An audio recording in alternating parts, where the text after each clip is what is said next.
मानवीय शिक्षालाई कसरी सबल बनाउने, कसलाई यसलाई सशक्तिकरण गर्ने भन्ने कुराहरू चुनौतीको विषय बनिरहेको कुरा हामीले बारबार उठाइरहेका छौं।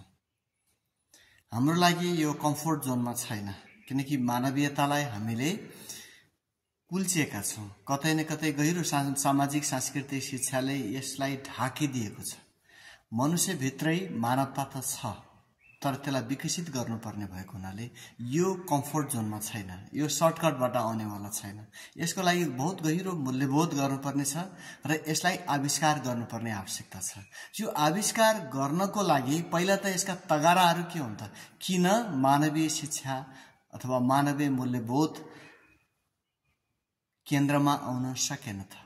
पहिला त यसको पृष्ठभूमिको कल्चर बताऊं। गहिरो सामाजिक सांस्कृतिक शिक्षाले वास्तवमै हामीलाई कसरी प्रभावित पारेको छ त भन्ने कुराहरूमा पहिला सरसर्ती एक नजर यसमा लगाऊं। जस्तो एउटा छ, यो कडा व्यापारिक प्रतिस्पर्धा अर्थात् व्यावसायिक प्रतिस्पर्धा र मान्छेलाई एक प्रकारको प्रतिद्वन्दिताको भावनाले पनि मानवीय मूल्य कमजोर बन्न गएको छ। जस्तै एउटा उदाहरण दिन सकिन्छ कि वास्तवमा अहिलेको अर्थतन्त्र पुँजीवादी अर्थतन्त्र भन्छ कि आधुनिक पुँजीवादी अर्थतन्त्रमा केलाई केन्द्रबिन्दु बनाइएको छ त भन्दाखेरि मुनाफा जसरी हुन्छ नाफा कमाउन सकिएन भने व्यवसाय सफल हुँदैन, अर्थात् म पनि सफल हुन सकिन भन्ने आधारबाट मुनाफालाई खुब प्रायोरिटीमा दिइयो।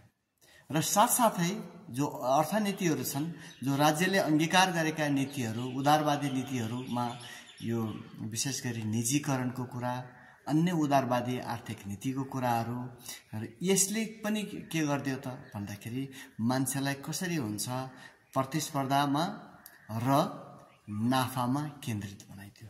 यस आधारमा पनि यति बेला जब हामीले चाहिँ पैसालाई बढी केन्द्रमा दिन्छौं, नाफालाई केन्द्रबिन्दु बनाउँछौं, त्यति बेला सामाजिक सुरक्षाका कुराहरू, न्यायका कुराहरू, समानताका कुराहरू, विश्व बन्धुत्वको भावनाका कुरा कमजोर पर्न जाँदो रहेछन्।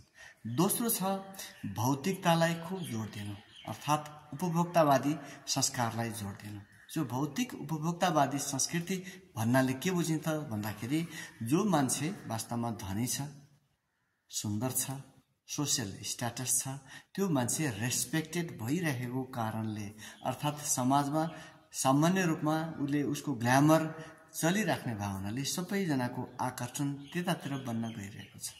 यस्तो स्थितिमा मान्छेहरूले हामीले जहाँ पनि देख्छौं हैन, सो त्यो स्ट्याटस बढी महत्त्वपूर्ण हो कि भन्ने तरिकाले त्यो गहिरो सामाजिक सांस्कृतिक शिक्षाको कारणले गर्दाखेरि पनि मानवीय मूल्यहरू कमजोर पर्दै गइरहेका छन्। तेस्रो छ, अहिले हामीले भन्छौं हैन कि यो उपभोक्तावादी संस्कृति हैन डिजिटल्ली पनि प्रवेश गरिरहेको छ। हामी भाइरल हुने बहानामा, लाइक र फलोअरहरू बढाउने बहानामा हैन हामीले कसरी यसको आफ्नो नग्नता प्रदर्शन गरेर हुन्छ कि अश्लीलता प्रदर्शन गरेर हुन्छ कि आफूलाई कसरी मतलब भड्किलो बनाएर हुन्छ कि न्यूजहरूलाई भड्किलो बनाएर हुन्छ कि यस्तो खालको केन्द्रमा राखेर हामीले आफूलाई कन्डक्सनमा ल्यायौं। यसले मानवीयता कमजोर पर्न जान्छ। र त्यस साथसाथै शिक्षामा पनि हामीले हाम्रा बच्चाहरूलाई ग्रेड मार्क्स ल्याऊ है, त्यो फलानु भन्दा अगाडि बढ्नुपर्छ है भन्ने तरिकाले त्यसको प्रतिस्पर्धात्मक साइकोलोजी हामीले विकास गरेको कारणले पनि हाम्रो मानवीयता कमजोर परिरहेको चाहिँ छ। त्यस्तै सामाजिक एकताको भावनामा कमी कमजोरी पर्न गइरहेको छ। जहिले पनि व्यक्तिले आफूलाई केन्द्रबिन्दुमा राखेर मेरो परिवारलाई मात्र केन्द्रबिन्दुमा राख्दाखेरि अनि अन्य साथीभाइहरू, छिमेकीहरू, आफ्ना अरु अन्य जनताहरूलाई हामी हाम्रोबाट जान सकेनौं। हामी जब म र मेरो मात्रै केन्द्रबिन्दुमा जान्छु त्यति बेला एक सामाजिक एकता, उत्तरदायित्वको भावनाहरू कमजोर पर्दो रहेछ। सो यहाँनिर पनि मानवीय पक्ष यहाँनिर कमजोर पर्ने एउटा दृष्टिकोण देखा पर्छ भने अर्को छ हामीले देखिरहेको कस्तो भन्दाखेरि कि अहिले राजनीतिक विचारको लागि अथवा कुनै चीजको संरक्षणको लागि मान्छेको शिरको मूल्य राखिन पनि मान्छे तयार छ, मान्छे मार्न पनि तयार छ पैसाको लागि। यो पैसा केन्द्रबिन्दुमा राखेको हुनाले अथवा सिद्धान्तलाई केन्द्रबिन्दुमा राख्दाखेरि राजनीतिक पार्टीहरूले हैन मान्छेको हिंसा गर्न पनि तयार भइरहेको स्थिति छ। यसरी अप्राकृतिक ढंगले मनुष्यलाई एक्जाजरेट गर्ने, एक्सलरेट गर्ने हैन कारणले गर्दाखेरि पनि गहिरो मानवीय मूल्य स्थापित हुन सकिरहेको छैन। पूज्य गुरुदेव पथिक भन्नुहुन्छ कि वास्तवमा यी सबै जति पनि सर्टकमिङ्सहरू छन्, कमी कमजोरीहरू छन्, त्यसको जग केमा बनेको छ त भन्दाखेरि जुन गहिरो सामाजिक सांस्कृतिक शिक्षा छ जसले व्यक्तिलाई त्यो दिशामा मोडिरहेको छ। तर यो के छ, अवैज्ञानिक छ र अप्राकृतिक छ।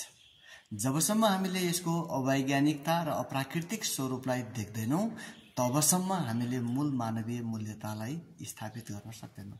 जबसम्म हामी चेतनशील हुनुमा गर्व छ, गौरव छ, मानवीय मूल्यबोध, उच्च संस्कार, उच्च नैतिकताको स्थापना गर्न सक्दैनौं तबसम्म पनि हामीले मानवीय मूल्यलाई स्थापित गर्न सक्दैनौं, मानवीय शिक्षालाई स्थापित गर्न सक्दैनौं। शिक्षा विकारे सकलो विकार, शिक्षा सुधारे सकलो सुधार। धन्यवाद।